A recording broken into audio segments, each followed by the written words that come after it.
मैं शिवाय हर हर महादेव। आप सभी को 2024 की बहुत बहुत शुभकामनाएं। ये सन 2024 हमारे लिए बहुत ही महत्वपूर्ण है क्योंकि अयोध्या में राम मंदिर निर्माण हो चुका है और 22 जनवरी को राम जी आ रहे हैं। राम जी का आगमन है, उनका प्राण प्रतिष्ठा होगा। आज नए साल के उपलक्ष्य में मैं आपको कुछ विशेष उपाय के बारे में बताऊंगी। गाय से संबंधित है।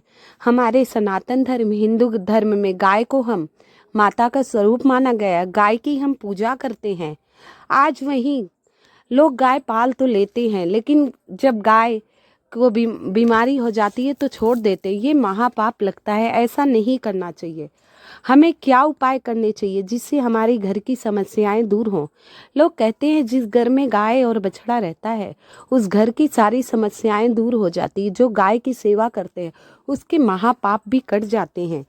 गाय माता में 33 करोड़ देवी देवताओं का वास होता है। 33 करोड़ देवी देवताओं का वास होता है। गाय के हर एक अंग में अलग अलग देवी देवताओं का वास है। मैंने ये पिछली वीडियो में डाल रखा था गाय के किस अंग में किस देवी देवताओं का वास है। गाय को साक्षात महालक्ष्मी स्वरूपा माना गया है। तो हम गाय से ही संबंधित कुछ विशेष उपाय के बारे में बताऊंगी जिसकी करने मात्र से आपका सर्वदा कल्याण होगा। आइए, नए साल के दिन, नया साल सोमवार के दिन से शुरू हो रहा है। बहुत ही प्यारा सा महीना चल रहा है। पौष मास का बहुत ही सुनहरा सा प्यारा सा महीना है। पौष मास का पहला सोमवार है और सोमवार 1 जनवरी 2024 बहुत ही शुभ दिन से नए साल की शुरुआत हो रही है। तो इस नए साल की पहले आप सभी को बहुत बहुत शुभकामनाएं। मैं ईश्वर से प्रार्थना करती हूँ ये नया साल सबके लिए नया सवेरा लेके आए, उज्जवल भविष्य लेके आए। आप सभी को बहुत शुभकामनाएं। आइए, मैं गाय से संबंधित कुछ आपको विशेष उपाय के बारे में बताती हूँ। आज से ही मतलब सोमवार से ही शुरू कर दीजिए 1 जनवरी से। और दिन नहीं कर पाए, साल की शुरुआत तो अच्छे से कर लीजिए। आप सुबह सुबह जो पहली रोटी बनाएं वो रोटी आप साफ सुथरी निकाल दीजिएगा। और सूखी रोटी कभी भी गाय को नहीं खिलाई जाती, उस पर आप गुड़ रख लीजिए। सर्दियों में गुड़ अच्छा होता है, गुड़ रख लीजिए। हल्का सा घी बतासे जो भी आपके घर में हो, रोटी के ऊपर रख के गाय माता को खिलाना है। खाली सूखी रोटी आपको गौ माता को नहीं खिलाना है, ध्यान रखिएगा मेरी बात। हो सके तो आप काली गाय को खिलाइए। काली गाय अगर आपको नहीं मिल रही है तो आप सफ़ेद गाय को खिला सकते हैं। इससे बहुत ही आपके घर की सारी समस्याएं दूर हो जाएंगी।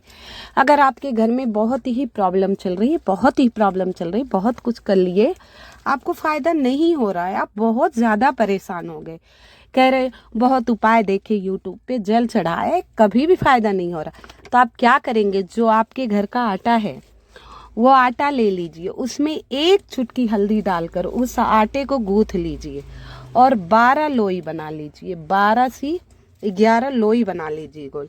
उस पर थोड़ा सा गुड़, काला तिल और हल्दी तो हमने आटे में डाल दी।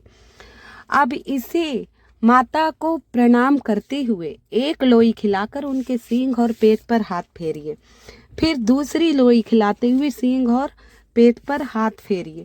ऐसे जो 11 लोई आटे की ली हैं वो आप कर लीजिएगा। ये आपको मंगलवार के दिन करना है। ये मात्र उपाय करने से आपका सर्वदा कल्याण होगा। मैं आपको और बहुत सारी वीडियो बताऊंगी, बहुत सारे उपाय बताऊंगी लेकिन आपको वीडियो के अंत तक बने रहना है और समझना है, विधिवत इन उपायों को करना है। और आप सभी से निवेदन है, कृपया मेरी वीडियो को लाइक एवं सब्सक्राइब अवश्य कर दीजिएगा। कमेंट में जय गौ माता, जय माता दी या नए साल की हार्दिक शुभकामनाएं आप लिख सकते हैं। कहते हैं सर्दियों के दिन में, गर्मी में तो हम माता को केला वगैरह खिला देते हैं, लेकिन सर्दियों में हमें गुड़ खिलाना चाहिए। गुड़ कहते हैं हमें हमारे जीवन में 3 लोगों का धन आता है, बहन बेटियों का, गाय का और जो हम ब्राह्मणों को दान देते हैं। ये 3 चीज़ हमें मिलता है। तो हो सके तो आज नए साल के दिन, सोमवार के दिन, आप 1.25 किलो गुड़ गौशाला में, नहीं तो आजकल इधर उधर गाय बहुत टहल रही हैं, उनको आप खिला दीजिए। और आपको कहीं जाते समय दाहिने तरफ गाय बछड़े को दूध पिलाते हुए दिख जाए तो उनको प्रणाम करके और थोड़ी देर देखकर मुस्कुराते हुए पेट पे हाथ फेर के चले जाइए। आपका कोई भी कैसा भी काम होगा अवश्य पूर्ण हो जाएगा। कितना भी बड़ा कार्य होगा बहुत ही शुभ समाचार मिलेंगे, सारी मनोकामना आपकी पूर्ण हो जाएगी। बहुत ही शुभ होता है।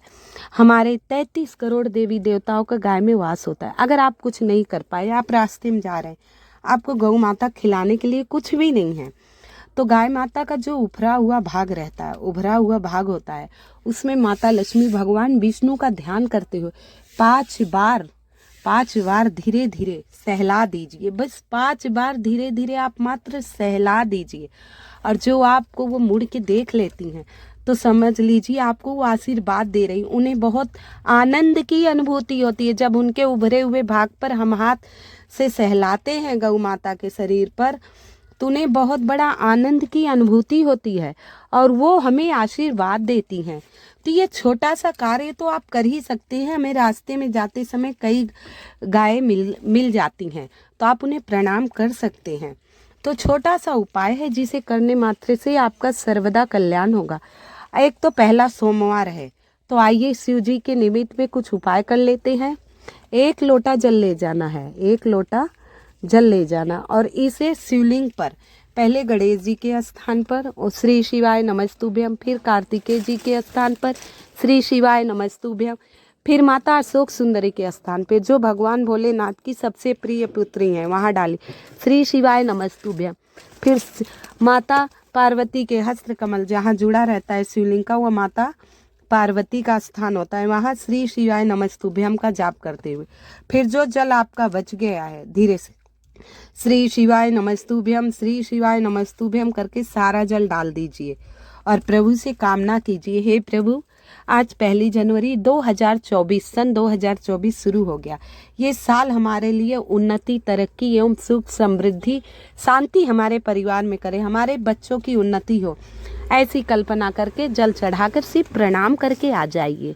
मैंने आपको बताया सोमवार का दिन है, बहुत ही शुभ दिन है और 2024 लग रहा है, तो माता लक्ष्मी को प्रसन्न करने के लिए छोटा सा उपाय आप कर सकते हैं। कई वीडियो में बताया, मुझे बहुत ही प्यारा उपाय लगता है ये, और मैं स्वयं इस उपाय को करती हूँ। तो आप चले जाइए, प्रदोष काल में ये उपाय करना है। मैंने कई बार बताया प्रदोष काल प्रतिदिन सूर्यास्त से 45 मिनट पहले और सूर्यास्त के 45 मिनट बाद तक प्रदोष काल होता है। तो प्रदोष काल में आप चले जाइए बेलपत्र के वृक्ष के नीचे। कहते हैं बेलपत्र के वृक्ष के नीचे माता लक्ष्मी का वास होता है। 2 अक्षत, साबत अक्षत ले जाइए, गोल बत्ती का दीपक, और बेलपत्र के वृक्ष के नीचे प्रज्वलित करके दोनों अक्षत उसी दीपक में डाल दीजिए और कहिए, हे माँ लक्ष्मी आप मेरे साथ मेरे घर चलो। मात्र ये छोटा सा उपाय आप करके अवश्य देखिएगा। आप 11 सोमवार लगातार कर लीजिए, आपको बहुत ही आनंद की अनुभूति होगी। आपके घर में बहुत सारे धन आएंगे, सुख, समृद्धि, शांति बनी रहेगी। छोटा सा उपाय है, प्रैक्टिकल करके अवश्य देखना, आपका सर्वदा कल्याण होगा। छोटा सा उपाय है, जरूर करना। जय माता दी, जय माता दी, जय माता।